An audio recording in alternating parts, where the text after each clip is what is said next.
Okay, so guys, for today's video, so pupunta tayo ngayon sa bayan ng Ilongos Leyte guys para mamili tayo no, ng mga grocery items, canned goods, tsaka yung bigas no. Papasok tayo doon, pupunta tayo sa Gaisano Metro guys. Doon tayo mamimili no, para ibigay natin kila Nanay Ninette sa Barangay Anhawan, Leyte, tsaka kay Nanay Conchita doon sa Barangay Tinago, Sitio Sabang. No? Yun yung bibigyan natin ngayon guys ng paisya. So, galing po itong lahat kay Madam Igorota ng South Korea. No? Maraming salamat po ma'am no? Na kahit merong problemang dumating sa iyo, no? Hindi pa rin nakakalimot si ma'am na magbigay ng tulong no? Na sa mga lahat ng nangangailangan, lalo na dito sa some part of Leyte, no? Hindi talaga nakakalimot si Ma'am Igorota ng South Korea. Alam mo ma'am na sobra pong na-appreciate namin ma'am ang ginagawa niyo pong tulong sa lahat po ng nangangailangan dito, kahit alam namin na medyo kulang ka na sa pahinga ma'am, no? Na hindi na nakaka-relax masyado kasi sobrang stress na ma'am sa lahat na nangyari. Malaking salamat talaga namin ma'am. Kahit ganun yung nangyari, no, hindi ka pa rin nakakalimot magbigay ng mga tulong dito sa amin. So maraming salamat po ma'am. So guys, let's go to Ilongos Leyte para mabili na tayo ng mga ayuda na ibibigay natin sa mga pamilya na sobrang nangangailangan ng tulong. Let's go guys!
tayo sa Metro Supermarket mo. So dito tayo bili ng ilang grocery items, canned goods, and bigas para sa pamimigay natin sa mga pamilyang nangangailangan. So guys, tara, pasukin natin at pabili tayo.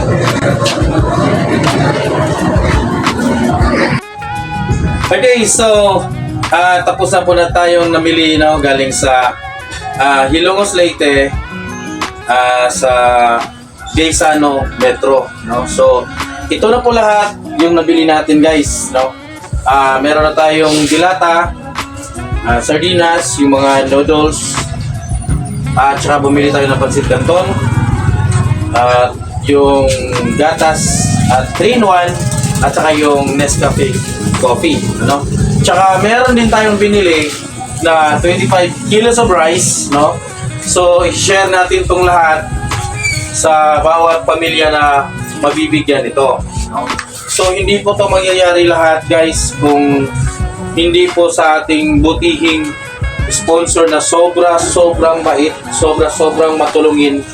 Walang iba po kundi si Madam Igorota ng South Korea, no? Ma'am, thank you po, ma'am.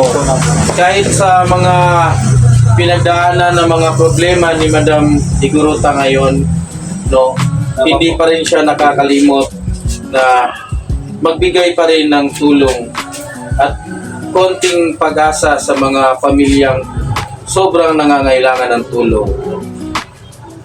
Kami dito, ma'am, sa GSPT, ma'am, sobra talaga kaming nagpapasalamat kay Madam, no, sa lahat ng ginagawang tulong ni Madam sa Junlor Stone Vines, no. Hindi talaga siya nakakalimot sa atin, no. Alam din namin, ma'am, na yung ang pagod ka sa pagtatrabaho araw-araw, no, na yun para makatulong lang sa mga sobrang nangangailangan ng tulong dito sa Leyte, ma'am, no. Once again, ma'am, maraming salamat po sa lahat po ng ibinibigay mong tulong, no, sa lahat po ng nangangailangan dito sa probinsya ng Leyte, ma'am. Itong binigay mo, ma'am, na pajika sa atin, ma'am, sobrang dami na pong matutulungan ito, ma'am, no, na mga pamilya. Ipamimigay natin to, hahatiin natin to, kahit siguro sa mga 5 pamilya siguro, no, na mabigyan ito, no. Laki na po nilang pasasalamat yun, ma'am, dahil po yan sa iyo, ma'am, kasi alam naman natin, guys, ang Junlor Stone Vines is wala talagang kapasidad sa ngayon na magbigay talaga ng mga tulong na galing talaga sa amin, no? So kami sa Junlor Stone Vines talagang nangangailangan talaga kami ng mga suporta, no, mga suporta galing sa ating mga butihing sponsors, no, tsaka sa ating mga viewers, guys, no, sa ating mga followers, sa ating mga subscribers, no, sa gusto pong tumulong, gusto pong magbigay ng konting blessings po sa lahat po ng napablog natin, guys, no. Huwag kayong magatubili na tumulong, guys, kasi sobrang sarap sa feelings, guys, ng makapamigay tayo or makatulong tayo sa ibang tao na talagang nangangailangan ng tulong. Yun. So, hanggang dito na lang ating video, guys, no. Once again, thank you so much sa ating sponsor. Walang iba kundi si Madam Igorota ng South Korea. Yan. Thank you so much, ma'am. And so, guys, bago tayo magtapos sa ating video, guys, so sasabihin ko lang, please follow us, guys, sa ating Facebook page, Junlor Stone Vines. Then please hit the notification bell, guys, para ma-update kayo sa mga video or sa mga bagong videos na i-upload natin doon.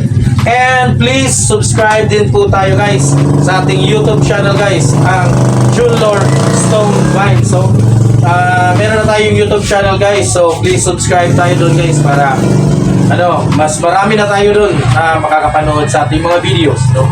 Then please hit the notification bell, guys, para ma-update din tayo sa mga videos na i-upload natin doon. So once again, thank you so much sa ating sponsor ngayon, walang iba kundi si Madam Igorota ng South Korea.